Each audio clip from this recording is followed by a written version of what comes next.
Hi everyone, my name's Mike Cook. I'm a research fellow at Queen Mary University of London, and in this talk I'm going to be giving you an overview of my vision paper at CoG 2021, The Social Responsibility of Game AI.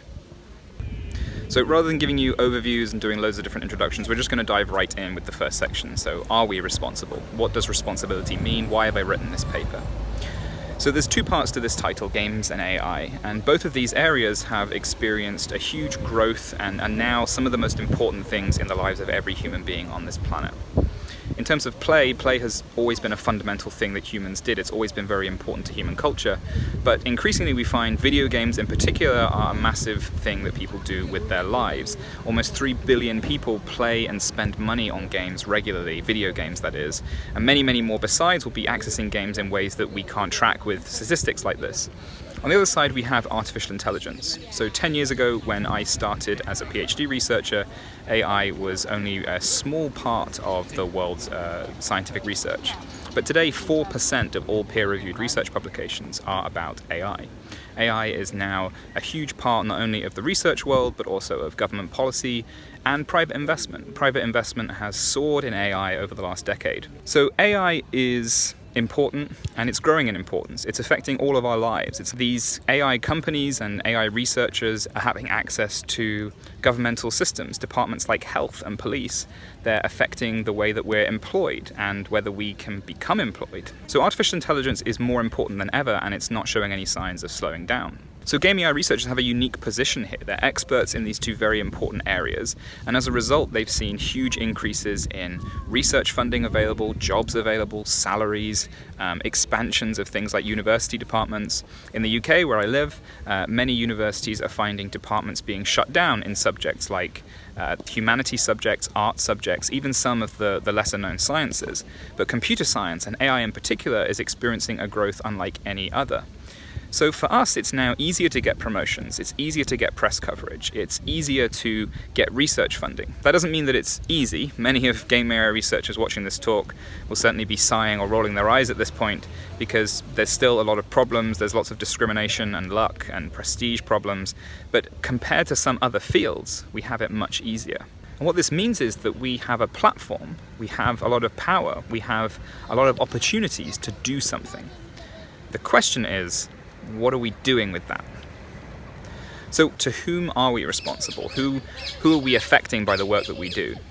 Well, in the paper I identify 4 groups that I think are worth mentioning. The first is game developers themselves. Now, we obviously already think of ourselves as affecting the lives of game developers, but we often don't talk about what that actually means. The games industry employs so many people around the world. In the US alone, over 220,000 jobs are dependent on the games industry. So there are huge numbers of people all around the world who are affected by what happens to games and how they're made and how they're bought and how they're played. Despite that, when we think about our interactions with the games industry, the people you see speaking at things like GDC, the people whose work you see covered in the games press, well, that's a much shorter list of people. That's not hundreds of thousands or millions of different people. That's usually the same 100 or so famous names, often white men, who are telling us the same stories over and over again. So our research is impacting all of these people who we don't hear from. We've never met, we don't speak to very often. And this is something that we should be reflecting when we're potentially inventing technology that affects people's livelihoods, people's jobs. The second group of people that we affect are artists, hobbyists, and others who are excluded. We've talked about game developers. By that I mean people who are in salaried positions, whose full-time job is making games in some way. But there are a lot of people who make games for other reasons. So in February of this year, Steam announced that they had added their 50,000th game to their game library. And over the last decade, we've seen a lot of games added to Steam and a lot of complaints about how hard it is to make a living selling games commercially. But Steam's library pales into comparison to the huge, vast quantity of video games that are out there in the world. itch.io, which is an independent store with no listing fee and a lot easier to access, has over 370,000 games on there. And Roblox, a phenomenon that's a major part of the lives of many young people all around the world, has over 20 million games, or they call them experiences currently, in their game store. Now, most of these experiences, most of the games on itch.io are completely free, and many of the ones that are commercially sold will not make anywhere near enough money to sustain their creators.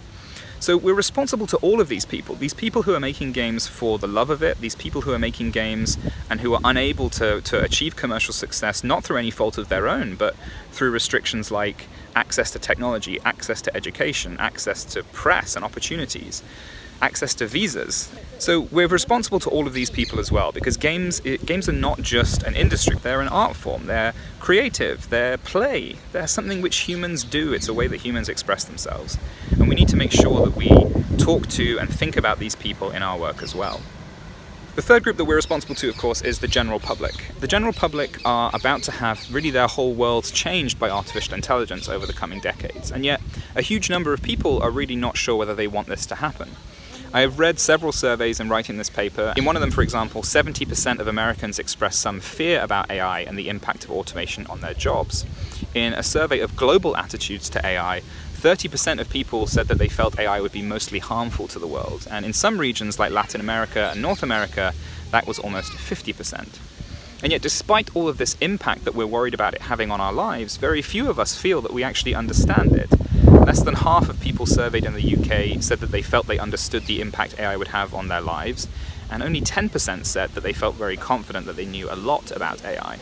Games are really one of the few opportunities people have to learn about AI in a safe, playful and low-stakes manner. And that makes the work that we do especially important, because we have an opportunity to educate and empower the general public and allow them to act with confidence when they interact with artificial intelligence, and maybe not be as afraid about the future, or if their fears turn out to be justified, which they may well be, then we can hopefully give them more understanding and the tools that they need to act on that. And finally, we are responsible to each other.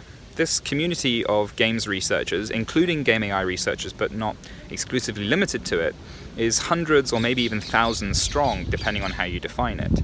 And if we can't be responsible to one another in terms of making our community a better place, then we don't really have any hope of doing any of these other things that I've already listed.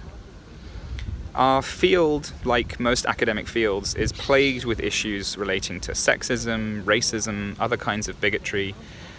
We are at the mercy of unfair systems like tenure, peer review, paid-for publications, and more. And at the same time, we're also interacting with an industry like games, an art form like games, I should say, which has a lot of other problems very similar to us in terms of racism and sexism, transphobia, and all kinds of other issues. And so it's sort of a double whammy for us in terms of exposing vulnerable members of our community. And we've lost many great people or hurt them through our inaction and our inability to deal with some of these problems, which could have been resolved sooner. 10 years ago, I was a fresh-faced PhD student at CoG, the precursor to this conference in South Korea. And this year, I'm coming with 2 of my own PhD students to attend this conference for the first time. And I want to make sure that the community we're leaving behind for the next generation of researchers is better than the one that I've witnessed over the last decade. So above all else, we have to look after ourselves. So we've identified some groups to whom we're responsible, but what responsibilities do we actually have? Well, there are so many possible responsibilities that we could list, but there were 3 topics in particular that I wanted to address in the paper, and I'm going to give them a very, very quick overview right now. So the first is resisting imperialism and war. The connection between video games and the military is well known and long established, so I don't need to go into it too much here. But what's a little bit different is that in recent years we've seen an increasing number of links between AI research and the military. And in many ways they have some parallels. So games are often used by the military as a PR tool, they're used for recruitment, and of course they're used to sort of raise the profile of the military as something which is more normalized in our lives. And we see a similar thing in AI research. Military institutions often don't need to publish at our venues, but they do so because it raises their profile, it helps them recruit young researchers to contribute to their future projects, and of course it normalizes the presence of the military in these environments generally. There's been a lot of disturbing developments recently in the relationship between the military and AI research. Things like describing the development of autonomous military drones as a moral imperative, or DARPA's very recent Gamebreaker program, which is employing a lot of game AI researchers and defense contractors across the US to develop new techniques for the US military. Now, we can argue that the military is always going to want to invest in this kind of research, but the question is whether we should allow it in our spaces and at our conferences. Should we have papers which are co-authored by representatives of state militaries which have caused atrocities in the countries that some of our other research members are from. Our community contains many refugees or descendants of refugees who have had to flee the actions of countries who are also publishing military research at our conferences, and to me this just seems like something which shouldn't be allowed to go on. Now obviously this is a delicate topic. A lot of us are funded by military research, and that is not always explicit in nature. Some of us take military funding for all kinds of reasons, sometimes because it seems to have genuinely good applications, sometimes because we need to employ people, we need to keep roofs over people's heads, we need to keep people's work visas intact. There are so many good reasons to take money from bad people. But I do think at some point we need to rethink our relationship with these organizations, and I think that time is fast approaching. And in particular, because of games' importance in the public sphere and their relationship with everyday life, we should be very careful in allowing our platform to be used by groups like military organizations to promote themselves, to normalize themselves, and to kind of hide or launder their reputations behind something fun and playful. The second responsibility in the paper is resisting capitalism. Now I understand that capitalism for a lot of people has a lot of strong connotations as a word, and a lot of people see it as something scary or leading to terrifying political arguments. But that's not what I'm trying to do here. Capitalism is a concept, it's a feature of our world that we live in. There are people who are very proud to call themselves capitalists. And we have to ask ourselves, given that everything we do is in some way affected or influenced by capitalism, how much do we want to lean into that factor? Now in the paper I identify two ways in which I think our work is influenced by capitalism in particular, one of which is what I call the tyranny of scale. This is our tendency to move towards bigger, more expensive and more complex solutions and technology. Now it's always good to try and push our results as far as possible and see what we can squeeze out of the latest and greatest technology.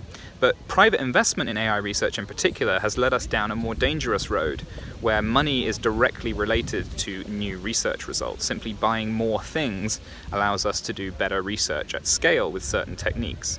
And we need to be careful about this, because at some point we're producing technology which can really only benefit very few people who can afford to leverage it themselves. It doesn't matter how reusable or how much Microsoft wants to talk about cloud computing, for example. Ultimately, it's not good to centralize power in a few corporations, and it's not good to develop technology that can only be used if you have access to 100 NVIDIA GPUs. So in the paper I talk about things like encouraging us to be honest about the resources required to run the research when we publish it, and also to encourage maybe tracks that have hardware limitations, like a track of research only focused on Pico 8, which is a sort of cut down limited resource computing game development platform. The second aspect to resisting capitalism that we've identified in the paper is being realistic about automation.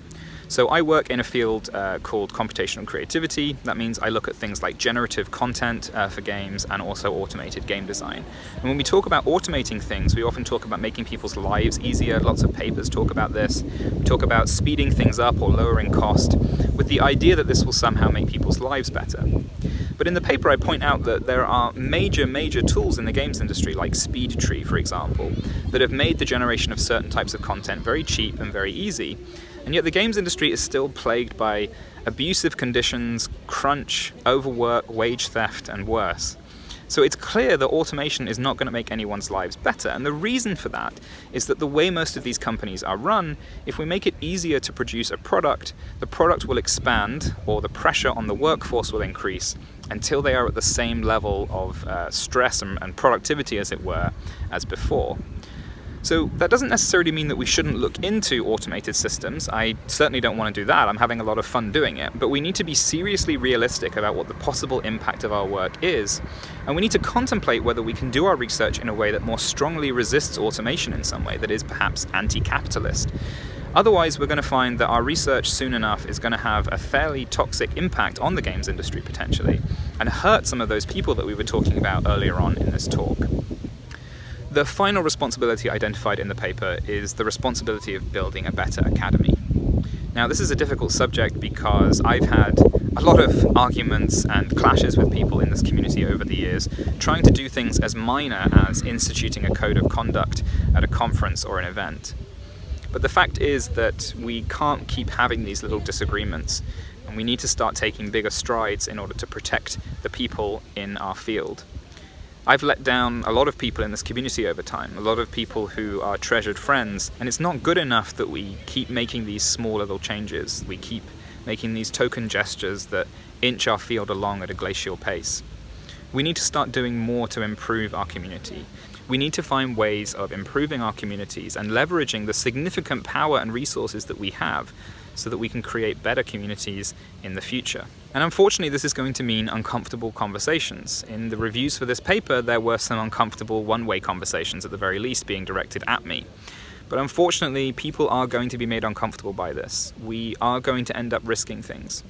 You may have to have awkward conversations with people who you considered your friends. You may end up burning some bridges.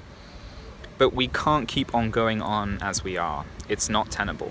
I understand that some of you might be sitting there thinking, how we are is fine. I haven't had any problems. I haven't even heard of any problems. People like you are making a fuss about nothing, and that's causing problems. But I can assure you, these problems are happening. I just want to end this talk by thanking you for watching through it. I understand that some of these topics can be a little uncomfortable, I guess, to watch. We don't like to have these conversations. One of the reviewers said that they don't come to conferences to be told what to think. But of course, that's exactly why we come to conferences. We come to conferences to hear passionate arguments in favor of a particular approach, whether that's an approach to pathfinding through a 3D environment or an approach to doing research in a world that is evil and selfish and greedy. And so today I haven't come to tell you how to think, but I've come to tell you how I think, and to hope that as a community we can come together to find a better way of working than we do currently. I really do believe that we can do a lot of good in this world, and I think we all just need to sort of band together a little bit and realize that we have that power. I really want to thank you again for taking the time to watch this, and hopefully for having a look at the paper and thinking about your own views on the matter. It doesn't matter whether they perfectly line up with mine, they don't need to. If you do want to talk, hopefully politely to me, you can always tweet at me at MTRC on Twitter. No one's polite on Twitter anyway, actually. You can say whatever you want on there. And if you want to, you can also email me, mike@possibilityspace.org. Thank you so much for listening today. I hope you've enjoyed this talk, I hope you enjoy the paper, and I hope you enjoy the rest of CoG.